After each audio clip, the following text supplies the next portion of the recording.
ಯಾವುದೇ ಪ್ರಾಣಿ, ಹಸು ಆಗಲಿ ಅಥವಾ ಹುಲಿ ಆಗಲಿ, ನಾಯಿ ಆಗಲಿ, ಬೆಕ್ಕಾಗಲಿ ಯಾವ ಆತ್ಮಹತ್ಯೆ ಮಾಡ್ಕೊಳ್ಳೋಲ್ಲ. ಯಾಕಂದರೆ ಹುಟ್ಟಿದಾಗೂ ಕಡೆ ತನಕ ಹೋರಾಟ ಮಾಡಿ ಬದುಕೋದಕ್ಕೆ ಪ್ರಯತ್ನ ಮಾಡ್ತೇವೆ. ಸಾವು ಬಂದಾಗ ಅವು ಅಸಹಾಯಕವಾಗಿ ಸಾವನ್ನು ಒಪ್ಕೊಂಡ್ಬಿಡ್ತವೆ. ತಾವೇ ಸ್ವತಃ ಸಾವನ್ನು ಕರೆಯೋದಿಲ್ಲ. ಆದರೆ ಮನುಷ್ಯ ಸಾವನ್ನು ಯಾಕೆ ಬಯಸ್ತಂತಂದರೆ ಅವನಿಗೆ ಇರ್ತಕ್ಕಂಥ ಈ 1.5 kg ಮೆದುಳು, ಹಾಗೆ ವಿವೇಚನೆ ಮಾಡ್ತಕ್ಕಂಥ ಮನೋಭಾವ. ಸೊ ದುಃಖ ಆದಾಗ, ಕೋಪ ಬಂದಾಗ ಅಥವಾ ಭಯ ಆದಾಗ ಈ ವಿವೇಚನೆ ಹೊರಟೋಗುತ್ತೆ, ಅಥವಾ ಅತಿಯಾದ ಒತ್ತಡ ಇದ್ದಾಗ ವಿವೇಚನೆ ಹೊರಟೋಗುತ್ತೆ. ಸೊ ಆ ಇಂಟೆಲಿಜೆನ್ಸ್ ಕೋಶೆಂಟ್ ಹೋದಾಗ ಮನುಷ್ಯ ಈ ರೀತಿಯಾದಂಥ ನಿರ್ಧಾರಗಳನ್ನು ಇದೆ. ಆದರೆ ಅದನ್ನು ಬಳಸಕ್ಕಂಥ, ಸರಿಯಾಗಿ ಬಳಸಕ್ಕಂಥ ವಿವೇಚನೆ, ಡಿಸ್ಕ್ರಿಮಿನೇಷನ್ನು, ಅಥವಾ ಕಷ್ಟ ಬಂದಿದೆ ಹೋರಾಟ ಮಾಡೋಣ, ನಾಳೆ ಸುಖ ಬರುತ್ತೆ ಅಂತಕ್ಕಂಥ ಭರವಸೆ ಹೊರಟೋಗುತ್ತೆ. ಅಥವಾ ನಾನು ಇದು ನಿಭಾಯಿಸಬಲ್ಲೆ ಅಂತಕ್ಕಂಥ, ಈಗ ಹುಡುಗ ನಾನು ಕಾಪಿ ಮಾಡದೆ ಹಿಡಿದ್ರು ಇದು ತಪ್ಪಾಯಿತು, ಕ್ಷಮೆ ಕೇಳಿಬಿಡ್ತೇನೆ, ಆಮೇಲೆ ಅದಕ್ಕೇನು ಶಿಕ್ಷೆ ಆಗುತ್ತೋ ಆಗಲಿ, ಇದೇನು ಅವಮಾನ ಅಲ್ಲ, ಇದು ಮಾಡಬಾರ್ದಿತ್ತು ಮಾಡಿದ್ದೇನೆ, ಒಪ್ಕೊಳ್ಳೋ ಮನಸ್ಸಿಲ್ಲ, ಅಕ್ಸೆಪ್ಟೆನ್ಸ್ ಇಲ್ಲ. ಒಂದು ತಪ್ಪು ಮಾಡಬಾರ್ದು, ತಪ್ಪು ಮಾಡೋದ್ರೆ ಕ್ಷಮೆ ಕೇಳಬೇಕು, ನಾನು ತಪ್ಪು ಮಾಡೋದಿಲ್ಲ ಅಂತ ನಿರ್ಧಾರ ಮಾಡಬೇಕು. ಈಗ ತಪ್ಪು ಮಾಡಿಬಿಟ್ಟೆ ನನ್ನ ಗೌರವಕ್ಕೆ, ಘನತೆಗೆ ಇದು ಕುಂದಾಗುತ್ತೆ, ಜನ ನನ್ನನ್ನು ಹೀನಾಯ ಮಾಡ್ತಾರೆ, ಆ ಹೀನಾಯ ಬದುಕಿಗಿಂತ ಸಾವೇ ಮೇಲು. ಹಾಗೆ ಸಾಲ ತೊಗೊಂಡಿದ್ದಾನೆ, ಸಾಲ ತೀರ್ಸೋಕ್ಕಾಗ್ತಾಯಿಲ್ಲ, ಸಾಲಗಾರರು ಬಂದು ಏನು ಮಾಡ್ತಾರೋ, ಎಷ್ಟು ಅವಮಾನ ಮಾಡ್ತಾರೋ, ಕೋರ್ಟ್ಗೆ ಹಾಕ್ತಾರೆ, ಅಥವಾ ನನ್ನ ಆಸ್ತಿ ಹರಾಜು ಆಗುತ್ತೆ, ಹೆಂಡತಿ ಮಕ್ಕಳು ಬೀದಿಗೆ ಬರ್ತಾರೆ. ಸೊ ಅಥವಾ ಆತ್ಮಹತ್ಯೆ ಮಾಡ್ಕೊಬೋದು. ಈಗ ಅನೇಕ ರೈತರು ಆತ್ಮಹತ್ಯೆ ಮಾಡ್ಕೊಳ್ತಾರೆ.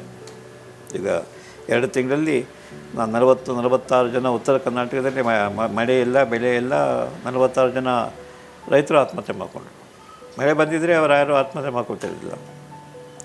ಹಾಗೆ ಅವರ ಮಾತುಕೊಂಡ ಬೇರೆ ಯಾರು ಇನ್ನು 1000 ಜನ ರೈತರಿದ್ದರೆ ಅವರೇನು ಆತ್ಮಹತ್ಯೆ ಮಾಡ್ಕೊಳ್ಳಿಲ್ಲ.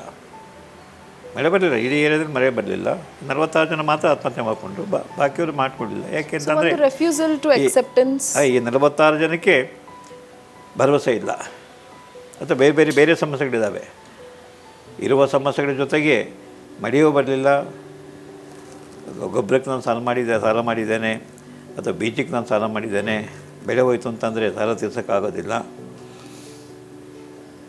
ಅದೇ ಹೆಸರಿರ್ತಕ್ಕಂಥ ಇನ್ನೂ 100 ಜನ, 200 ಜನ, 300 ಜನ ಅವರ ಆತ್ಮಹತ್ಯೆಗೆ ಪ್ರಯತ್ನ ಮಾಡೋದಿಲ್ಲ. ಆಯಿತು, ಎಲ್ರಿಗೂ ಬಂದ ಕಷ್ಟ ಬಂದಿದೆ, ನಾವು ಕಷ್ಟಪಡೋಣ.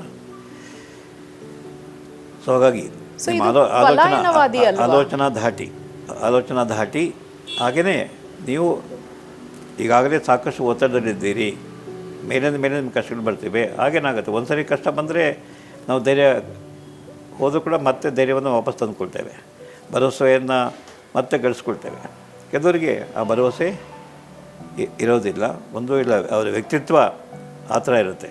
ಅಂದರೆ ಏನೋ ಯಾವುದೇ ಕಷ್ಟಗಳನ್ನು ಎದುರಿಸಕ್ಕಂಥ ಶಕ್ತಿ ಸಾಮರ್ಥ್ಯ ಅವ್ರಿಗೆ ಇರೋದಿಲ್ಲ, ಕಡಿಮೆ ಇರ್ತದೆ.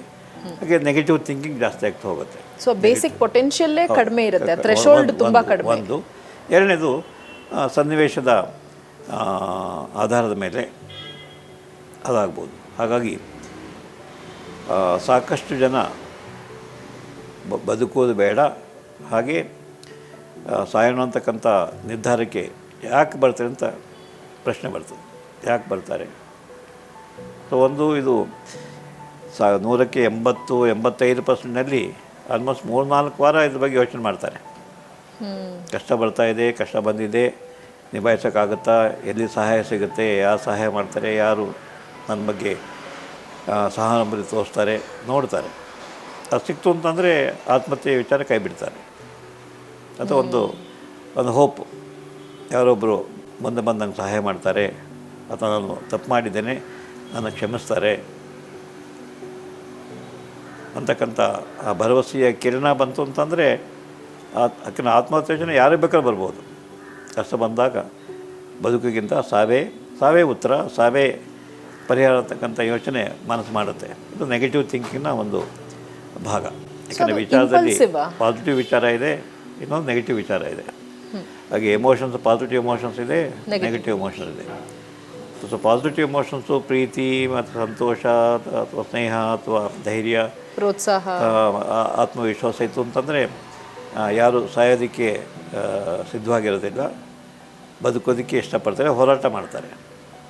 ಯಾರಿಗೆ ಈ ಪಾಸಿಟಿವ್ ಥಿಂಕಿಂಗ್ ಇಲ್ಲ, ನೆಗೆಟಿವ್ ಎಮೋಷನ್ ಈಗಾಗಲೇ ಬಂದುಬಿಟ್ಟಿದೆ, ಈಗಾಗಲೇ ನಾನಾ ಕಾರಣಗಳಿಂದ ಮನೆ ವಾತಾವರಣ ಸರಿಯಾಗಿಲ್ಲ, ಹೆಂಡತಿ ಸರಿಯಾಗಿಲ್ಲ, ಗಂಡ ಸರಿಯಾಗಿಲ್ಲ, ಮಕ್ಕಳು ಸರಿಯಾಗಿಲ್ಲ, ನನಗ್ಯಾರು ಸಪೋರ್ಟ್ ಮಾಡೋರಿಲ್ಲ, ಅಥವಾ ಇಂಥ ಮೋಸ ಮಾಡೋರು ಇದ್ದಾರೆ, ಈಗಾಗಲೇ ಮನಸ್ಸು ಪ್ರಕ್ಷುಬ್ಧವಾಗಿತ್ತು ಅಂತಂದರೆ ಬರ್ತಕ್ಕಂಥ ಯಾವುದೋ ಒಂದು ಸಣ್ಣ ಸಮಸ್ಯೆನೇ ಅವರಿಗೆ ದೊಡ್ಡದಾಗಿ ಕಾಣುತ್ತೆ. ಅಥವಾ ಆದ ನಿರಾಶೆಯನ್ನು ಭರಿಸ್ತಕ್ಕಂಥ ಶಕ್ತಿ, ಇದು ಕಳೆದ ಒಂದು ಎಪಿಸೋಡ್ ಹೇಳಿದ್ದೇವೆ, ಸ್ಟ್ರೆಸ್ ಇನಾಕ್ಯುಲೇಷನ್ ಆಗಿಲ್ಲ ನನಗೆ, ಅಂದರೆ ಯಾವುದೇ ಒತ್ತಡವನ್ನು ನಿಭಾಯಿಸತಕ್ಕಂಥ ಅಭ್ಯಾಸ ನಾನು ಮಾಡ್ಕೊಂಡಿಲ್ಲ. ಯಾವಾಗಲೂ ಸಂತೋಷವಾಗಿದ್ದಾನೆ, ಎಲ್ಲರೂ ನಾನು ನೋಡ್ಕೊಳ್ತಾರೆ, ಮುದ್ದು ಮಾಡಿದ್ದಾರೆ, I am a pampered child. ಹಾಗೇನಾಗುತ್ತೆ, ಒಂದು ಸಣ್ಣ ಸಮಸ್ಯೆ ಬಂದರೂ ಕೂಡ ನನಗೆ ಇದಾಗಲ್ಲ, ನಾನಿನ್ನು ಸಂತೋಷವರಿಗೆ ಸಾಧ್ಯ ಇಲ್ಲ, ಬರೀ ನೋವುಗಳು ಬರ್ತವೆ, ಕಷ್ಟಗಳು ಬರ್ತವೆ, ಅದರಿಂದ ಸತ್ತು ಹೋಗೋಣ ಅಂತಕ್ಕಂಥದ್ದು. ಸೊ ಈ ರೀತಿ ಇಟ್ಸ್ ಅ ಪ್ರೋಸೆಸ್. ಸೂಸೈಡಲ್ ಮೊದಲು ಡೆತ್ ವಿಶ್ ಬರ್ತದೆ, ಸತ್ತರೆ ಮೇಲು ಅನಿಸುತ್ತೆ, ಆಮೇಲೆ ಏನಾದ್ರು ಮಾಡ್ಕೊಂಡು ಸಾಯೋಣ ಅಂತ ಅನಿಸುತ್ತೆ, ಅದು 3-4 ವಾರ ಆದಮೇಲೆ ಸಾಯಬೇಕಾ ಬೇಡವಾ ಅಂತಕ್ಕಂಥ ಡೈಲಮ 3-4 ವಾರ ನಡೆಯುತ್ತೆ. ಅನಲೈಸ್ ಮಾಡ್ತಾರೆ. ಒಂದು ಕ್ಷಣ ಸತ್ತೋಗೋಣ ಅನ್ಸುತ್ತೆ, ಸಾಯೋದು ಬೇಡ. ಹಾಗೆ ಸಾವು ನೋವಿಲ್ಲದ ಸಾವು ಬರೋದಿಲ್ಲ, ನೋವಾಗುತ್ತೆ, ಅಥವಾ ಪ್ರಯತ್ನಪಟ್ಟು ನಾನು ಬದುಕೊಂಡ್ರೆ ಇನ್ನಷ್ಟು ಅವಮಾನ ಆಗುತ್ತೆ, ಅಥವಾ ನನ್ನ ಬಾಡಿಗೆ ಡ್ಯಾಮೇಜ್ ಆಗುತ್ತೆ, ನನ್ನ ಘನತೆಗೆ ಡ್ಯಾಮೇಜ್ ಆಗುತ್ತೆ, ಜನ ನನ್ನ ಹೇಡಿ ಅಂತ ಕರೀತಾರೆ. ಯಾಕಂದರೆ ಎಲ್ಲ ಧರ್ಮಗಳಲ್ಲಿ ಆತ್ಮಹತ್ಯೆಯನ್ನು ಒಂದು ಹೇಡಿತನದ ಕೃತ್ಯ, ಮಹಾಪಾಪ. ಹಾಗೆ ದೇವರು ಕ್ಷಮಿಸುವುದಿಲ್ಲ, ಹಾಗೆ ನಿಮ್ಮ ಆತ್ಮಕ್ಕೆ ಮುಕ್ತಿ ಇಲ್ಲ. ಯಾಕಂದರೆ ಆತ್ಮಹತ್ಯೆ ಮಾಡಿಕೊಂಡವರ ಆತ್ಮಕ್ಕೆ ಮುಕ್ತಿ ಇಲ್ಲ ಅಂತಕ್ಕಂಥ ನಂಬಿಕೆ ನಮ್ಮಲ್ಲಿದೆ. ಹಾಗಾಗಿ ಯಾರು ಆತ್ಮಹತ್ಯೆ ಮಾಡ್ಕೊಳ್ತಾರೆ ಅವರ ಆತ್ಮ ಅಲ್ಲೇ ಇರುತ್ತೆ, ಸುಮಾರು ದಿವಸ ಇರುತ್ತೆ. ಯಾಕೆಂದರೆ ಆಯುಸ್ಸು ಮುಗಿದಿಲ್ಲ, ಅದು ದೆವ್ವ ಆಗುತ್ತೆ, ಭೂತ ಆಗುತ್ತೆ, ಆ ಮನೇಲೇ ಇರುತ್ತೆ, ಅಥವಾ ಏರಿಯಾದಲ್ಲಿರುತ್ತೆ, ಅಥವಾ 10 ಜನ ಆತ್ಮಹತ್ಯೆ ಒಟ್ಟಿಗೆ ಮಾಡ್ಕೊಂಡು ಅಂತಂದರೆ, ಈಗ ಪೇಪರ್ ಓದೋದ್ರಿಂದ ಏಸನ್ನು ಕಾಣ್ಬೋದು ಅಂತಂದ್ಬಿಟ್ಟು ಎಷ್ಟು ಜನ ಆತ್ಮಹತ್ಯೆ ಮಾಡಿಕೊಂಡ್ರು. ಅದೊಂದು ಮೂಢನಂಬಿಕೆ, ಯಾರೋ ಹೇಳಿದ್ರು. ಹಾಗೆ ಕೆಲಸ ಈ ಸೂಸೈಡ್ ಪ್ಯಾಕ್ಟ್ಗಳಿದ್ದಾವೆ. ಸೂಸೈಡ್ ಪ್ಯಾಕ್ಟ್ನಲ್ಲಿ ನಾವೆಲ್ಲ ಒಟ್ಟಿಗೆ ಆತ್ಮಹತ್ಯೆ ಮಾಡಿಕೊಂಡು ದೇವ್ರ ಹತ್ರ ಹೋಗ್ಬೋದು. Cult practice. ಹಾಗಾಗಿ ಆ ಜಾಗದಲ್ಲಿ ಎಷ್ಟು ಜನ ಸತ್ತರೂ ಆ ದೆವ್ವಗಳಲ್ಲಿ ಅಲ್ಲೇ ಇದ್ದಾವೆ ಅಂತಕ್ಕಂಥ. ಅದೇನು ನಿಮಗೆ ಮುಕ್ತಿ ಇಲ್ಲ, ಪುನರ್ಜನ್ಮವಿಲ್ಲ, ಹಾಗೆ ನಿಮಗೆ ದೇವ್ರ ಹತ್ರ ಹೋಗೋದಕ್ಕೆ ನಿಮಗೆ ಪರ್ಮಿಷನ್ ಸಿಗೋದಿಲ್ಲ.